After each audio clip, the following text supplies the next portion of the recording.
Bismillahirrahmanirrahim. Assalamualaikum warahmatullahi wabarakatuh. Alhamdulillahirrabbilalamin. Wassalatu wassalamu ala rasulillah wa ala alihi wa sahbihi wa mawalah amma ba'du. Sahabat beriman yang dirahmati Allah, Alhamdulillah kita bertemu lagi di channel ini. Pada kesempatan yang berbahagia ini, mari sejenak kita luangkan waktu kita untuk bersama-sama menyimak kajian yang akan disampaikan oleh guru kita. Tentunya banyak sekali ilmu, hikmah, dan manfaat yang bisa kita jadikan pelajaran dalam kehidupan kita sehari-hari. Penasaran siapa beliau? Mari kita simak bersama. Selamat mendengarkan. Bapak-bapak, ibu-ibu, saudara-saudara kaum muslimin rahimakumullah.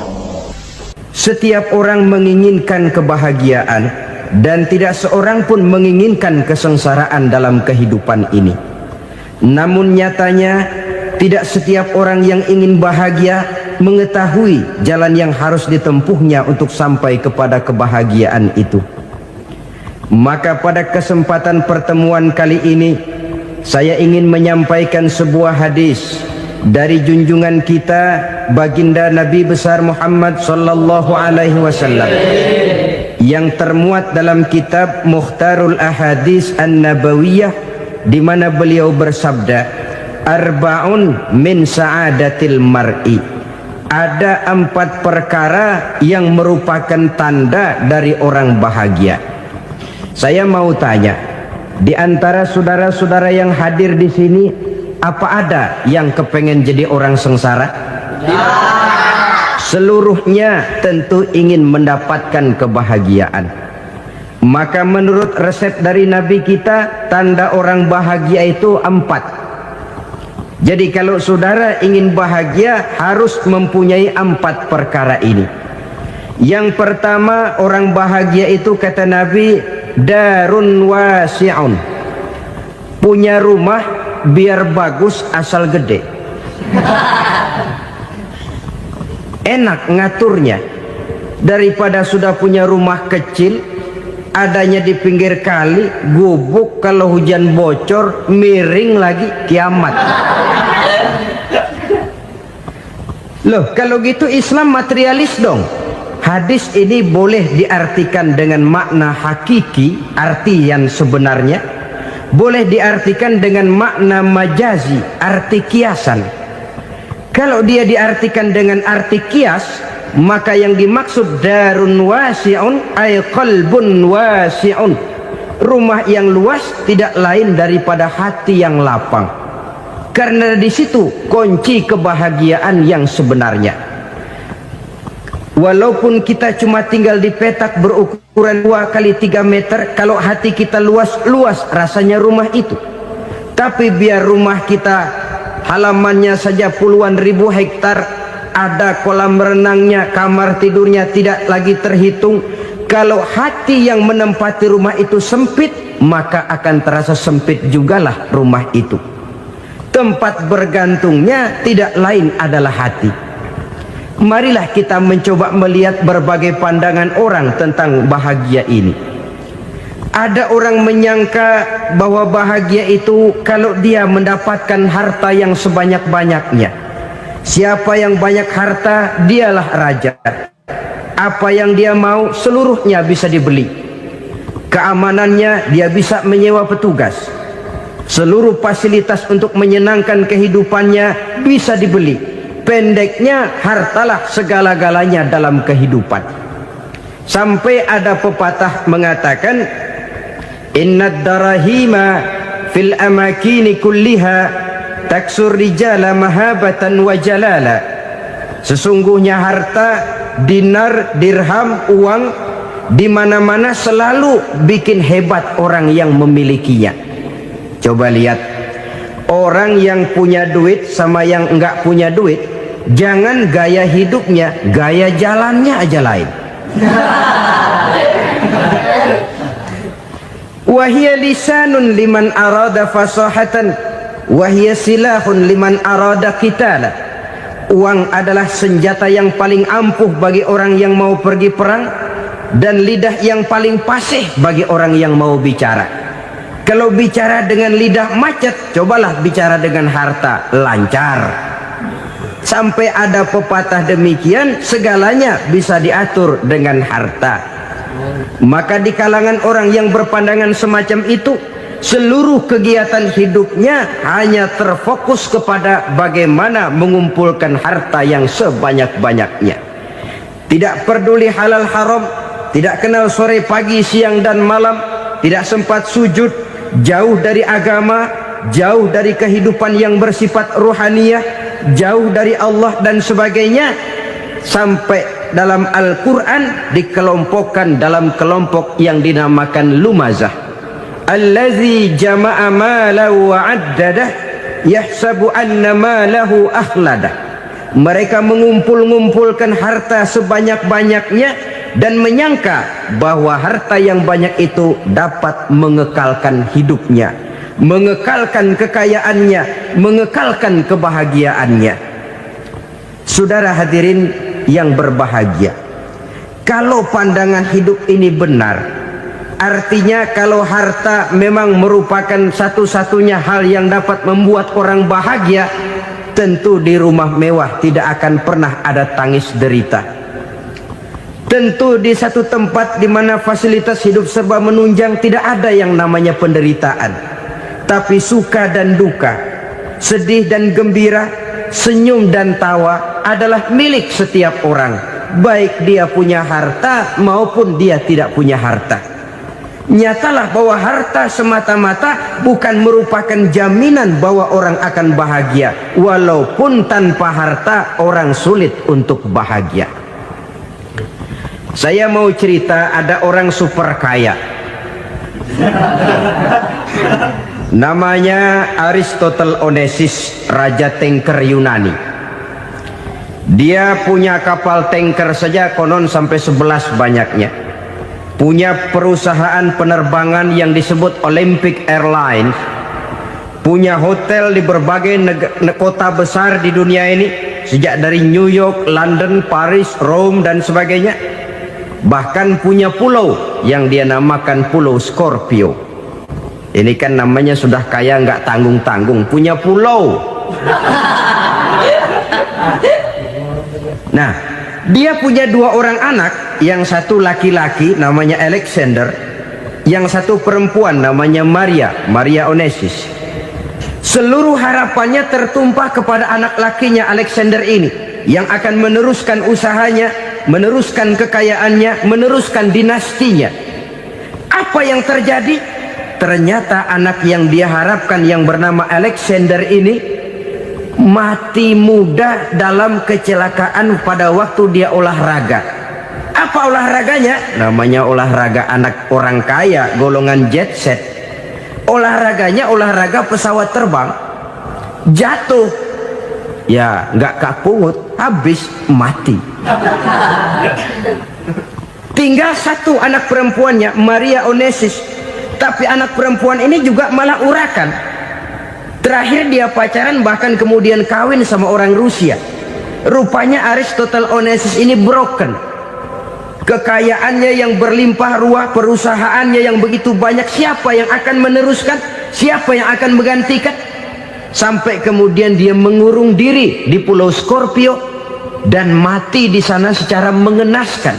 Seorang multi jutawan, seorang yang super kaya, mati menyendiri di pulau sepi. Ibarat kata pepatah, anak ayam mati di lumbung. Bukan kekurangan makanan, keurugan makanan. Begitu kehidupan Aristotle Onesimus. Dan banyak orang-orang yang sudah demikian kaya sampai dibingungkan oleh kekayaannya sendiri. Telusurilah kehidupan David Rockefeller misalnya, Henry Ford misalnya, Adnan Khashoggi misalnya.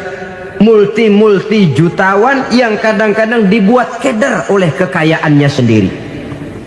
Pantas ketika Imam Ali ditawarkan orang, "Ya Ali, kalau kepadamu disuruh pilih ilmu atau harta, kau pilih mana?" Ya jelas pilih ilmu dong. Kenapa? Pertama, ilmu kalau kita berikan kepada orang lain tambah. Tapi harta kalau kita berikan kepada orang lain kurang. Saudara punya uang 10.000, dibagi orang 5.000, jelas uang saudara berkurang. Tapi saudara punya ilmu, diberikan kepada orang lain bisa, saudara pun makin mantap. Tidak lantas jadi bodoh karena ngajarin orang. Saudara bisa Fatihah lalu mengajarkan orang Fatihah, orang bisa, saudara pun makin hafal. Tidak lantas setelah diajarin orang ilmunya hilang. Begitu datang dia minta orang, tolong ajarin saya Fatihah, udah habis, nggak ada.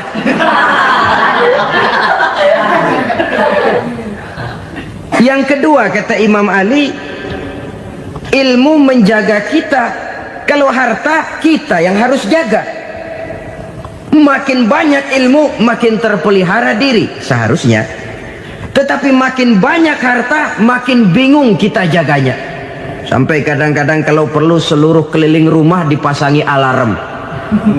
Belum cukup, disewakan anjing besar-besar, pasang di depan pintu, awas anjing galak. Masih belum cukup juga, cari centeng tukang-tukang kepruk jaga rumah.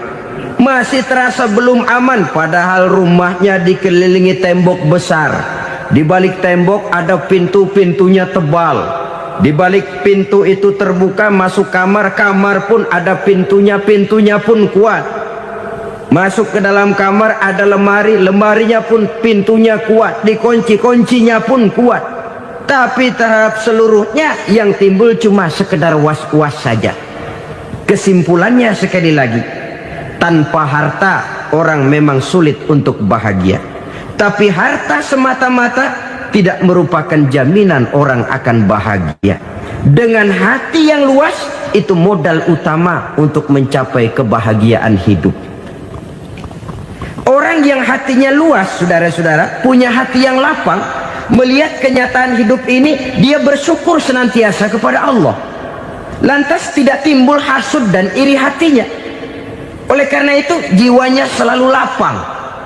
Kalau tidak, cupik hati namanya, dangkal pandangan, tidak senang melihat orang lain dapat nikmat, dan itu sering dijadikan contoh.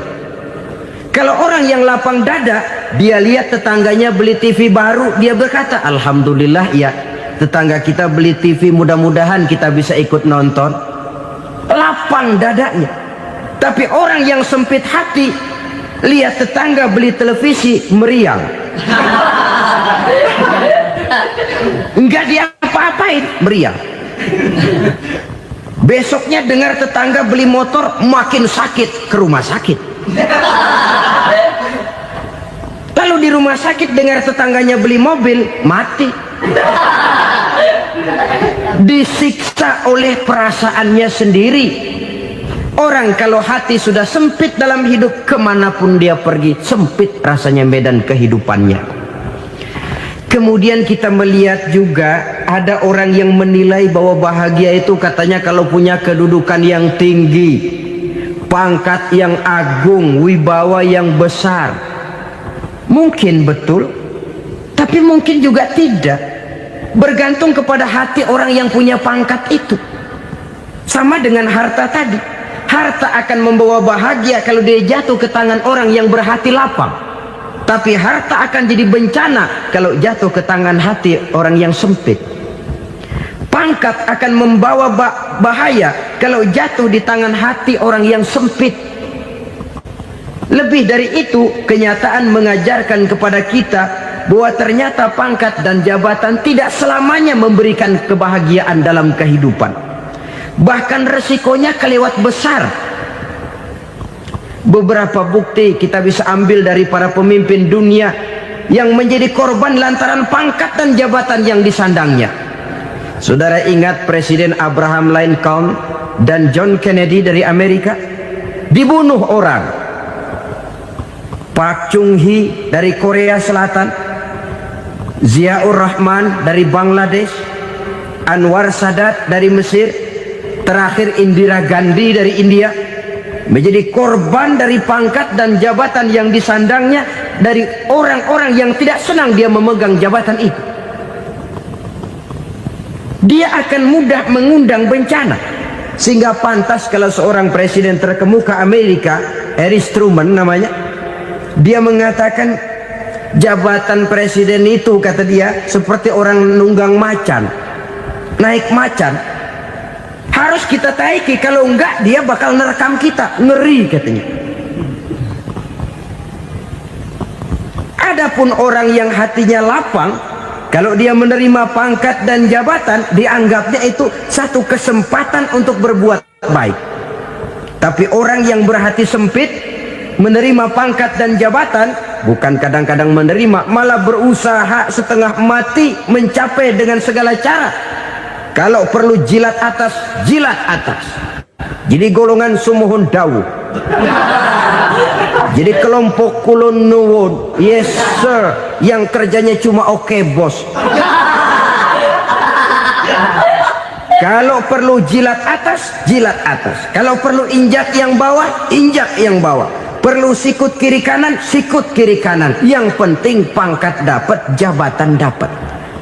Orang yang semacam ini, kalau sudah mempunyai pangkat dan jabatan, biasanya dia tidak menganggap itu sebagai amanah, tidak menganggap sebagai kesempatan berbuat baik, tapi malah kesempatan untuk memperturutkan hawa nafsunya yang dilatar belakangi oleh kesempitan hatinya tadi.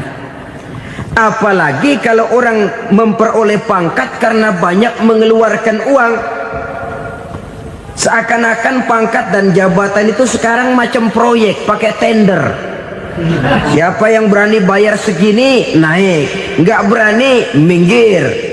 Padahal logikanya, kalau orang mencapai satu jabatan karena banyak mengeluarkan uang, hampir bisa dipastikan bahwa setelah jabatan itu dia pegang, langkah pertama yang akan dilakukannya ialah berusaha bagaimana uang yang dia keluarkan supaya kembali. Ya paling kurang pulang modal dulu dong. Soal mikirin rakyat soal nanti, tapi ini modal harus pulang. Itu celakanya kalau orang memperoleh pangkat dan jabatan cuma karena banyak mengeluarkan uang. Jarang orang yang mempunyai keyakinan dan pandangan bahwa pangkat dan jabatan merupakan amanah. Jadi sekali lagi, pangkat dan jabatan mungkin saja membawa kebahagiaan kalau jatuh ke tangan orang yang berhati lapang. Tapi bisa jadi bencana kalau dia jatuh ke tangan orang yang mempunyai hati yang sempit. Dan lagi-lagi stresnya hati yang lapang. Lalu sebagian orang, saudara, ada yang berpandangan katanya bahagia itu kalau jadi orang terkenal, mempunyai popularitas, menjadi idola di kalangan remaja, di kalangan orang tua, di segala lapisan masyarakat. Padahal makin populer orang, makin terikat dia. Ya kalau macam kita ini kan nggak punya nama, nggak populer, tengah malam buta mau nongkrong di warung Tegal aman. Tapi pangkat, jabatan, kedudukan, popularitas menyebabkan kita diikat dengan berbagai macam peraturan. Cuma mandi sama ke WC saja yang nggak dikawal.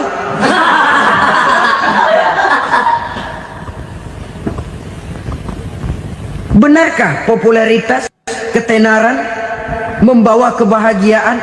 Mungkin ya, tapi mungkin juga tidak. Kenapa? Banyak orang-orang populer yang mengakhiri hidupnya secara tragis. Kita ambil beberapa nama. Di Amerika tahun 60-an ada bintang seksi paling terkenal yang dijuluki sex bomb, bom seks. Sampai sekarang jadi legenda, namanya Marilyn Monroe. Singkatan doublenya itu inisialnya MM, Marilyn Monroe. Terkenal top sampai dia mati tahun 62, namanya sekarang masih saja dibicarakan orang. Kenapa dia bunuh diri? Tidak punya hartakah dia? Banyak. Kurang populerkah dia? Seluruh dunia mengenalnya. Sejak rakyat kecil sampai pejabat tinggi dia punya hubungan. Kenapa? Jenuh. Dia terlahir dalam keadaan yatim. Setelah itu tidak lama dia berangkat remaja, ibunya meninggal. pindah dari wanita asuh ke wanita asuh sampai 12 orang ibu angkatnya. Dan kekecewaan yang paling parah, setiap laki-laki yang dekat dengannya hanya seperti kapal berlabuh, datang dan pergi silih berganti. Padahal dia merindukan seseorang yang bisa melindungi hidupnya. Dia rindukan itu dan dia tidak pernah menemukan. Itu yang akhirnya menyebabkan dia minum pil tidur kelewat dosis, minum obat tidur kebanyakan, ya tidur terus sampai sekarang.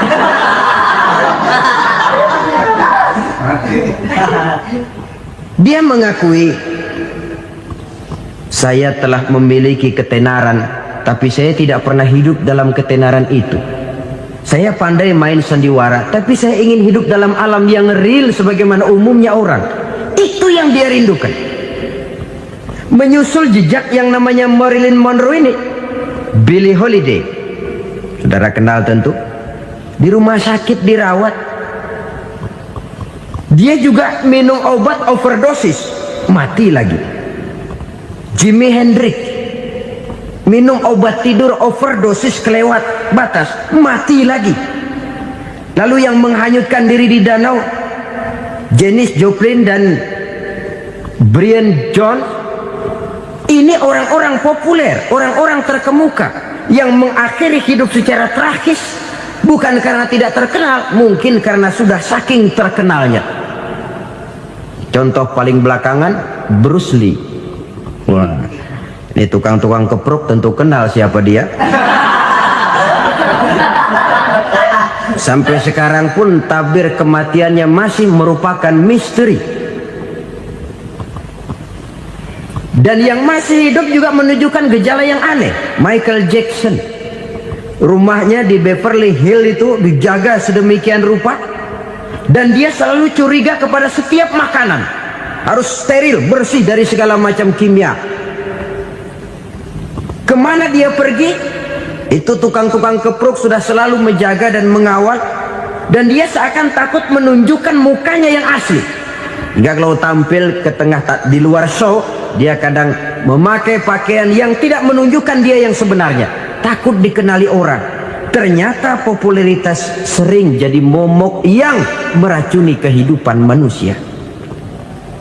Oleh karena itu, benarlah junjungan kita pada saat beliau mengajarkan orang akan bahagia kalau dia mempunyai hati yang lapang.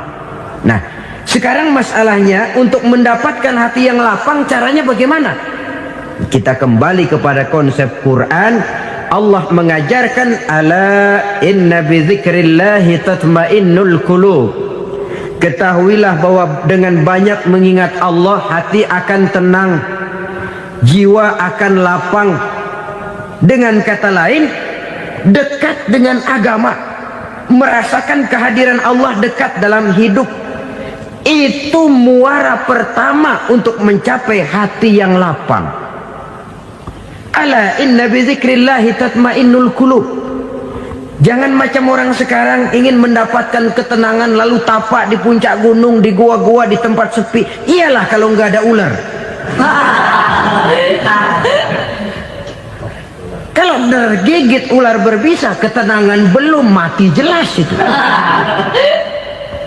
Islam positif untuk mendapatkan ketenangan. Ala inna bi dzikrillahi tatmainnul qulubi. Bahwa ketahuilah bahwa dengan banyak mengingat Allah, hati akan tenang, jiwa akan lapang, nuansa pikiran akan luas. Karena yang namanya bahagia ada dimanapun manusia berada. Di kampung ada bahagia, di kota ada bahagia, di ngarai, di lembah, di gunung, di hutan, di lautan, di angkasa luar, dimanapun bahagia itu ada kalau kita bermodalkan hati yang lapang ini. Dan hati akan lapang kalau kita dekat dengan agama. Masya Allah, sangat luar biasa kajian yang sudah disampaikan oleh guru kita. Sahabat beriman yang dirahmati Allah, tetaplah di channel ini karena kajian ini belum selesai dan masih banyak lagi hal-hal menarik yang akan disampaikan oleh beliau. Tetaplah di channel ini dan mari kita lanjutkan kembali. Selamat mendengarkan. Dekat dengan harta buat sementara hati mungkin tenang, tapi ketenangan yang relatif dan temporer. Apalagi orang tiap kali tambah harta, tiap kali tambah rencana, itu wajar. Mungkin sebelumnya saudara berpikir, kalau punya duit 5.000 enak nih. Begitu punya duit 5.000, aduh sayang kalau 10.000 aja. Tiap kali tambah harta, tiap kali lain rencana. Makin banyak rencana, makin menjauhkan kita dari yang namanya ketenangan. Padahal ketenangan merupakan unsur utama untuk mencapai bahagia. Dan ketenangan itu bermuara dalam hati manusia. Tengoklah kehidupan ini. Orang yang banyak harta dengan orang miskin, berbedakah rasa sakit yang mereka tanggungkan? Rasanya tidak. Walaupun si kaya tidur di kasur empuk berselimutkan sutra mahal, sementara si miskin meringkuk di balai bambu yang keras dan kasar. Apabila maut datang, dia juga tidak pernah pilih bulu. Maut datang menjemput si kaya di singgasana keemasannya, dikelilingi oleh para pengasuh, dayang dan inang serta para pengawal. Dan maut pun datang menjemput si miskin papa, sehingga ia tergelepar di tepian jalan. Kedua-duanya bernama mati. Kalau nyata bahwa sakit yang ditanggung si kaya tidak beda dengan sakit yang ditanggung si miskin, bukan harta semata yang membuat orang bahagia.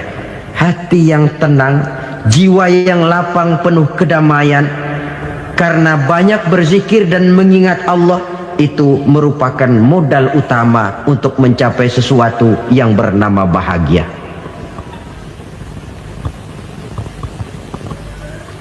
Saudara hadirin yang saya hormati, inilah yang pertama dari 4 ciri yang digambarkan oleh Nabi tentang tanda-tanda orang bahagia.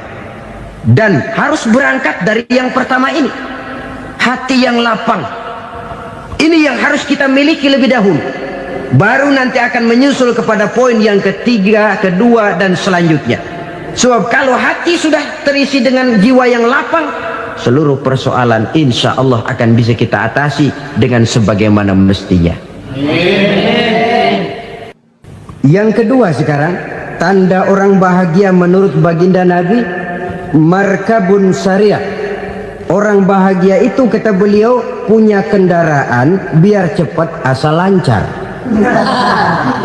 Artinya kemana dia mau pergi mudah.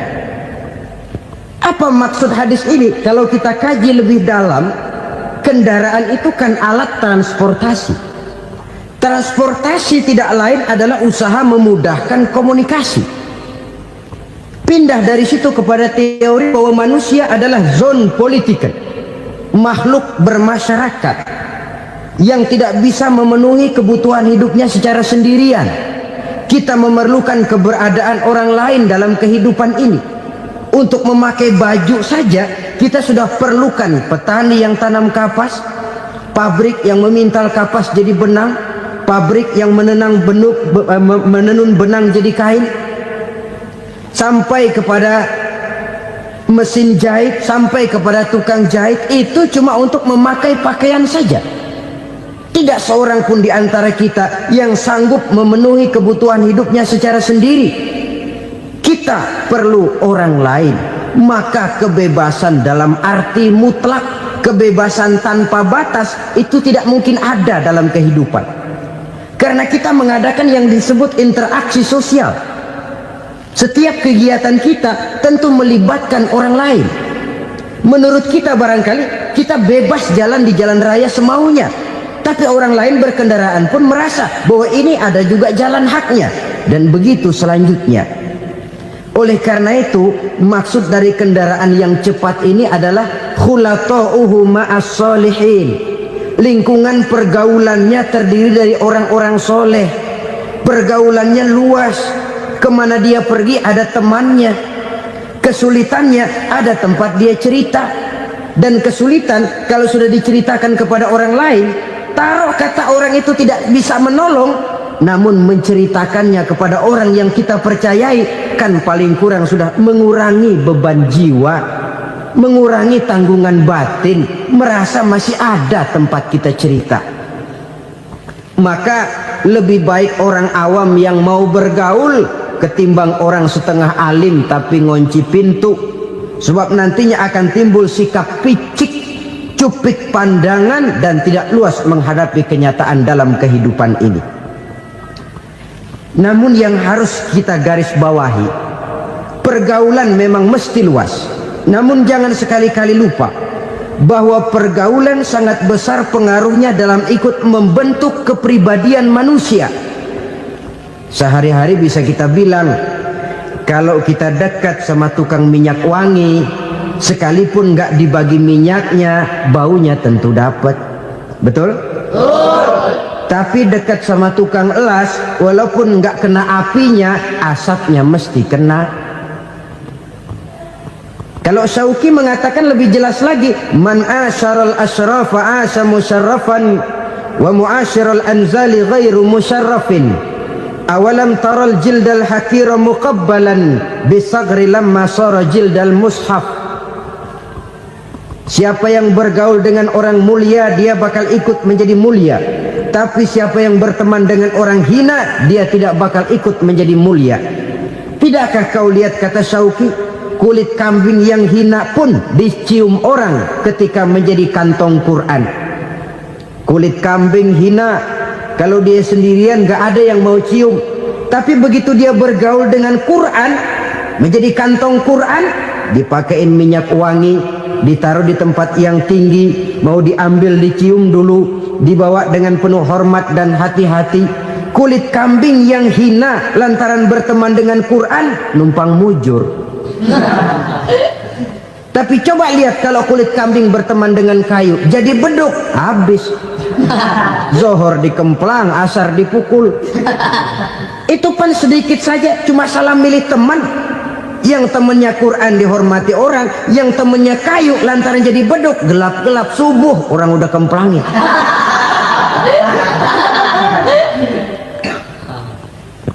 Maka terutama kepada adik-adik remaja yang masih mencari identitas diri, yang ibarat kaset masih kaset kosong, mudah diisi oleh apapun, pandai-pandailah memilih teman dalam bergaul.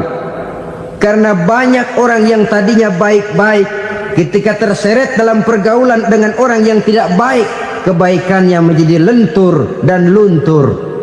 Tapi berapa banyak bajingan-bajingan tengik, orang-orang yang berlumur noda dan dosa, tiap hari melakukan maksiat, namun bergaul dengan orang yang baik-baik, pada akhirnya sedikit demi sedikit beringsut dan berangsur dia terbiasa mengikuti kebaikan-kebaikan. Saya tekankan ini kepada remaja karena mereka masih mencari identitas diri.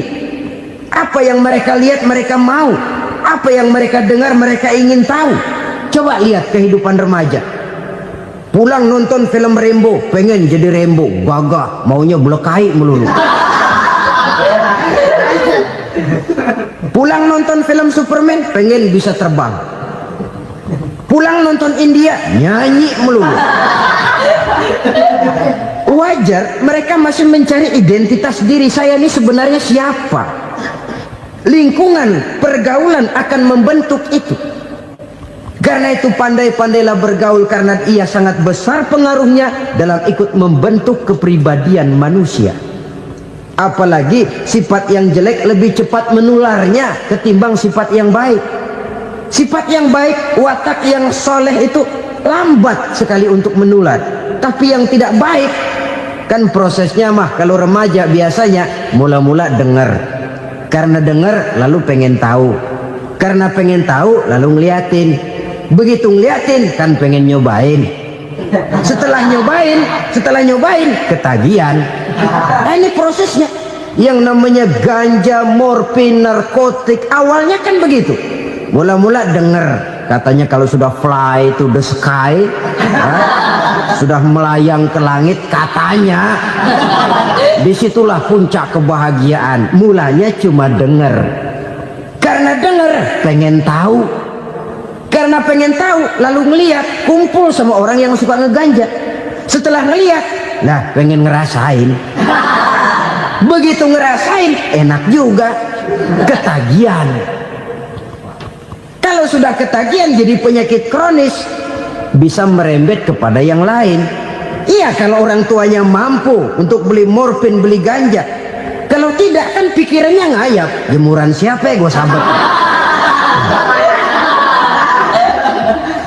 Timbullah perbuatan-perbuatan negatif yang bermula dari salah pergaulan. Apalagi buat adik-adik remaja yang tinggal di kota-kota besar, yang pengaruh budaya, pengaruh kesenian, pengaruh struktur kehidupan yang nampak makin individualistis, di mana persaingan tajam, tensi ekonomi tinggi, orang mudah mengalami stres. Pandai-pandailah dalam bergaul, sekali lagi, karena ia sangat besar pengaruhnya dalam ikut membentuk kepribadian manusia. Orang bahagia punya kendaraan yang cepat, artinya punya pergaulan yang luas, dan lingkungan pergaulannya terdiri dari orang-orang yang soleh. Kemana dia pergi ada teman, kesulitannya ada tempat dia cerita.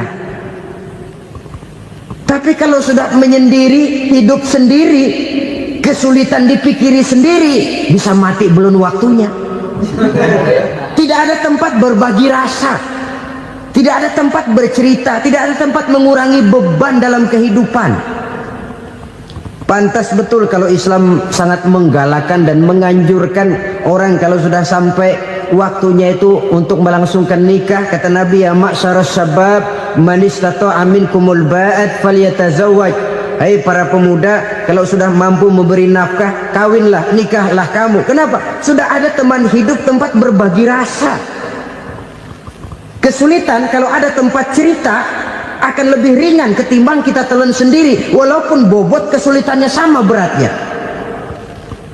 Saudara-saudara kaum muslimin rahimakumullah, inilah ciri yang kedua, punya kendaraan biar cepat asal lancar.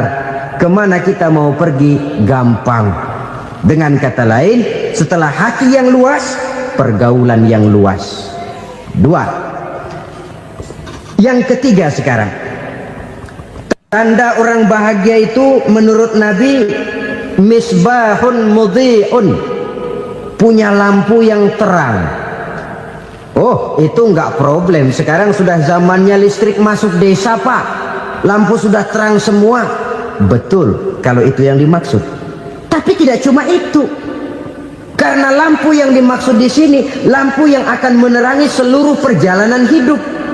Dan perjalanan hidup itu sudah dimulai sejak kita terlahir ke alam ini, sampai masuk ke alam barzah, kumpul di padang mahsyar, sampai ke akhirat. Lampu yang menerangi itu yang diperlukan. Kalau lampu, katakanlah yang paling top sekarang kan lampu jenis Mercury. Taruhlah itu di rumah kita, dia cuma menerangi rumah kita, menerangi hati pun tidak sanggup. Bila kita masuk ke alam barzah, alam kubur, sanggupkah si Mercury yang begitu terang menerangi alam barzah kita?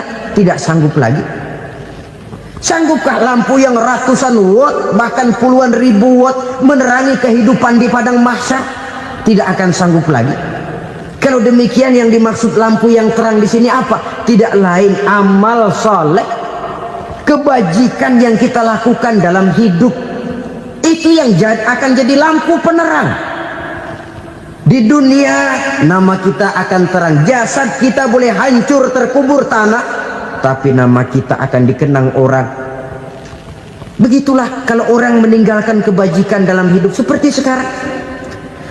Ribuan orang tiap saat berziarah ke kubur Imam Syafi'i, ke kubur Imam Malik, ke kubur Imam Ghazali, ke kubur orang yang baik-baik, orang yang soleh-soleh.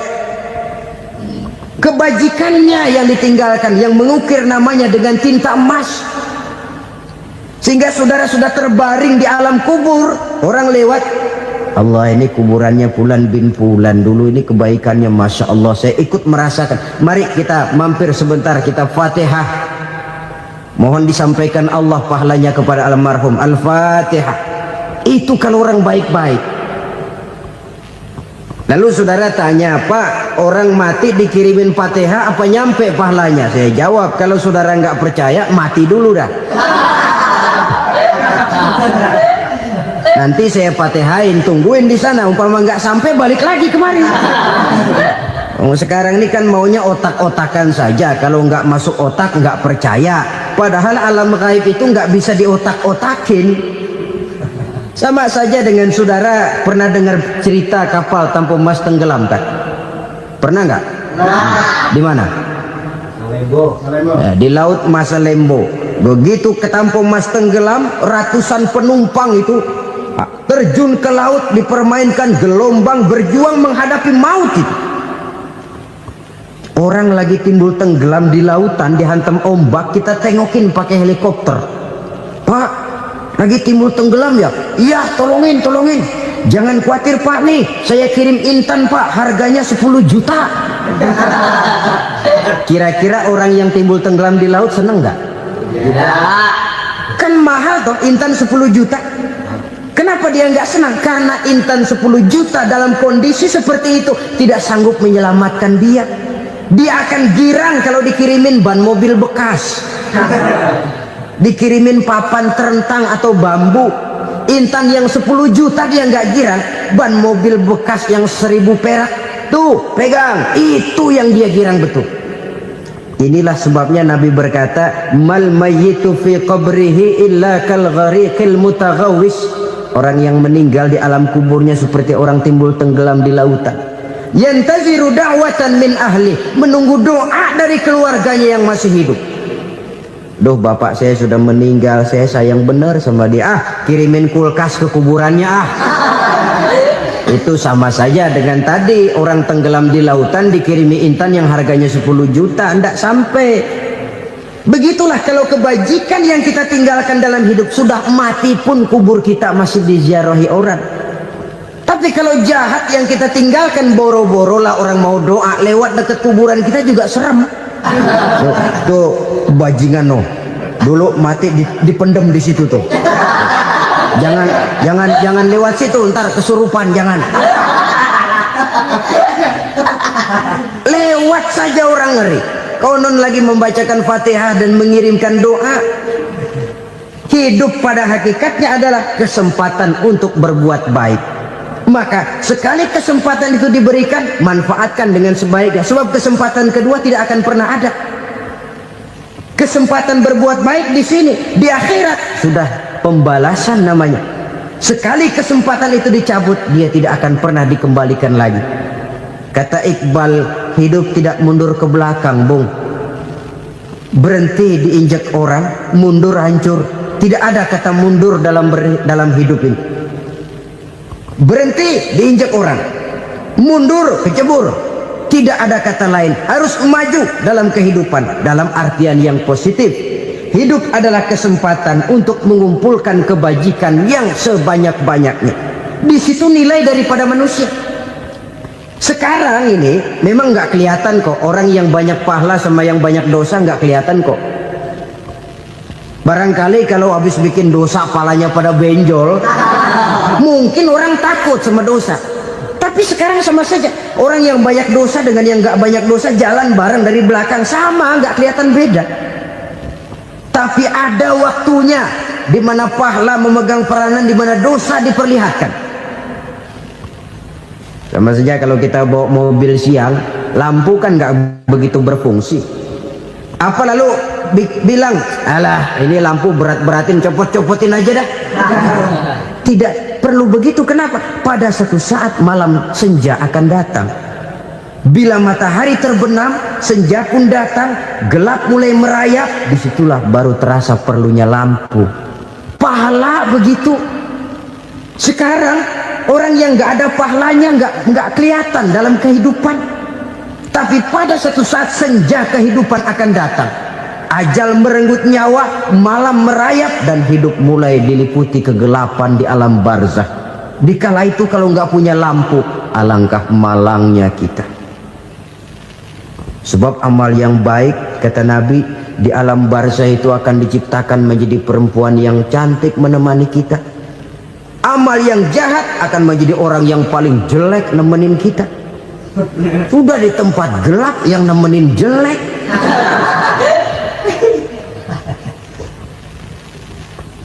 Kaum muslimin rahimakumullah. Kalau demikian masalahnya, tergantunglah kita pandai memanfaatkan waktu. Al-waktu kasayf, waktu itu cepat sekali. Yang namanya waktu itu tahu-tahu udah tahun 87, tahu-tahu udah begitu, tahu-tahu yang kemarin anak-anak sekarang udah pada punya anak. Tahu-tahu saja itu. Begitu cepat waktu berlalu. Kalau tidaklah pandai kita memanfaatkannya, akan rugi kita. Nabi bersabda, "Man kana yaumuhu khairun min amsihi fahuwa rabih." Barang siapa yang hari ini lebih baik daripada hari kemarin, itu orang untung. Hari ini lebih baik daripada kemarin. Bulan ini lebih baik dari bulan kemarin. Tahun ini lebih baik dari tahun kemarin. Itu orang yang beruntung. Tahun kemarin sembahyangnya maghrib doang, sekarang udah tambah isya. Tahun kemarin cuman Idul Fitri aja ngancem bener, sekarang udah tambah Jumat, lalu tambah lagi maghrib, tambah lagi isya, dan selanjutnya. Hari ini lebih baik daripada kemarin, itu orang yang beruntung. Wa man kana yaumuhu mislu amsihi fahuwa khasir. Lalu barang siapa yang hari ini sama saja dengan hari kemarin, itu orang rugi. Hari ini sama dengan kemarin, rugi itu. Bulan ini begitu, bulan kemarin begitu, tahun ini begitu, tahun lalu juga begitu. Rugi itu orang. Rugi apa? Rugi umur. Umur tambah, amalan gak pernah tambah. Dan saya pikir lebih merupakan azab ketimbang nikmat kalau orang dikasih panjang umur cuma untuk numpuk dosa. Mending mana? Panjang umur banyak dosa sama pendek umur dikit dosa? Mending mana? Mending mana? Ya, paling mending tentu panjang umur banyak pahala. Tapi kalau tidak, sekali lagi, lebih merupakan azab ketimbang nikmat kalau orang diberikan panjang umur tapi cuma untuk sekedar menumpuk dosa.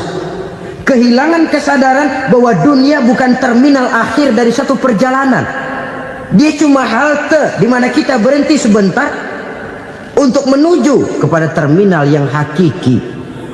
Saudara-saudara kaum muslimin rahimakumullah. Inilah lampu yang akan menerangi kehidupan. Amal yang kita lakukan di dalam kehidupan. Jadi yang dimaksud dengan lampu yang terang, kebajikan yang kita kerjakan dalam hidup. Nah, setiap orang di awal tadi saya bilang ingin bahagia.